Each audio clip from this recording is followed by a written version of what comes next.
Hello and welcome to Edutainment Studios. I have with me today Dr. Dan Pulsipher, who is a physician with Access, and Katie Leonard, RN, BSN, with Asclepius Research Centers.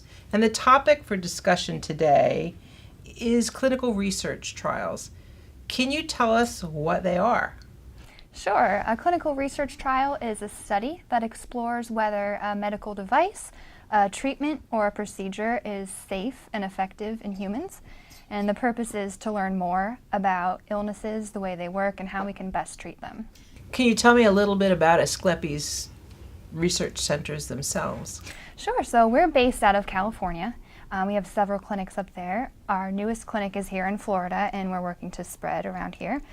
We work with, directly partnered with Access Healthcare, and we perform the clinical research trials in collaboration with the physicians. And Dr. Pulsipher is one of our main physicians who runs the trials.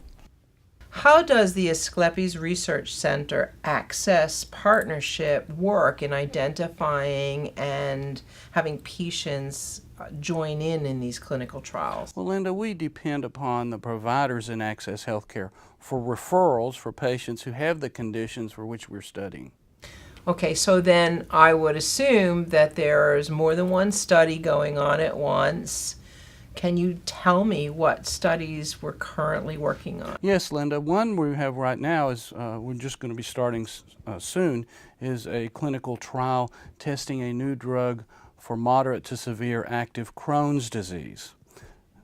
Another we have a study that's upcoming is we're going to be testing the effect of an Alzheimer's drug on how it affects the brain imaging in Alzheimer's disease, particularly in PET scans that scan for amyloid. Okay, so those are two. Do we have any others? Yes, we do. We have one that we're searching for participants who have recurrent C. diff, Clostridium difficile colitis. That we have another clinical trial using a drug for overactive bladder. And we'll soon be starting a point-of-care testing for bacterial sinusitis. You just said something that leads me to another question. Are each one of these trials capped? Some of them are. Some of them have maximum enrollments, and once the sponsor obtains that, then they will not allow any further to be enrolled. Okay, so how are you letting the roughly 200 physicians in Access know what trials are currently in process? So I send out a spreadsheet to all the Access physicians and their office managers. And the very first page of the spreadsheet has a list of the trials and the basic inclusion criteria that we're looking for, the medication that we're looking at or device. And then there's tabs at the bottom you can click on to see more details.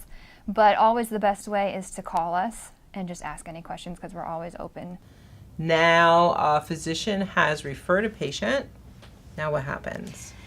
So we are not taking the place of their primary care physician at all. This is working in conjunction with their primary care physician. So we run the clinical trial. We always notify the physician that the patient is participating.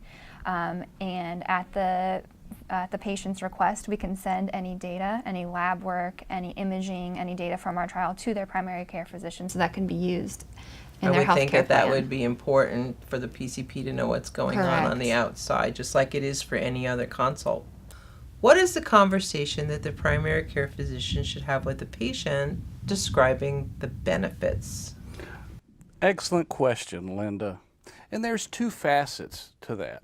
Number one is the potential benefit to the patient to be able to receive the latest cutting-edge treatment for their condition, which could be of benefit to them. The other is the benefit to society as a whole in the development of new treatments that will benefit all of us.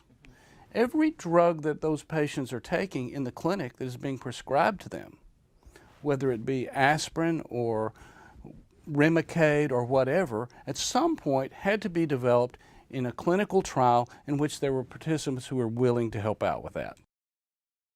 How do I participate now that I've decided that I should and I meet all the criteria? So you'll meet us in our office in Balm Street. It's local here. We do all of the procedures in the office. with the exception being any imaging. Any imaging, you'd be sent down the road to Summit Imaging. So that's still right here. Yes. So the labs will be drawn in the office. The physician will see you there, and any other testing is done there. Okay. And the physician that sees them there is Dr. Pulsifer, or is it another physician? In our office on Baum Street, it's myself. Okay. So it seems like it's pretty convenient. They don't have to go to Clearwater or St. Pete or anywhere else, right here in Hernando County. One last question. So if I'm a patient, which I am, I'm a patient of somebody, and I want to see what's being tested out there that could maybe help me or help others, where do I go to get that information? So to get general trial information, clinicaltrials.gov is the website to go to. That will list all the trials that are running and where they're being run. For specific trial information, you can go to asclepes.com. But I would encourage patients to call us, because even if you didn't hear an indication that pertains to you here today, if you give us a call, we can talk to you, and perhaps we have something coming up soon that may interest you. Or in the future, if we hear of something, we can always give you a call and let you know that there's something new. That's super. What's the number where they can call you? 352-364-9401. Thank you so much. Thank you. Thank you, Thank you, Dr. Linda. Pulsifer. Thank you, Katie, for coming in today. It's been a pleasure. Great. Thank you, Linda. Thank you.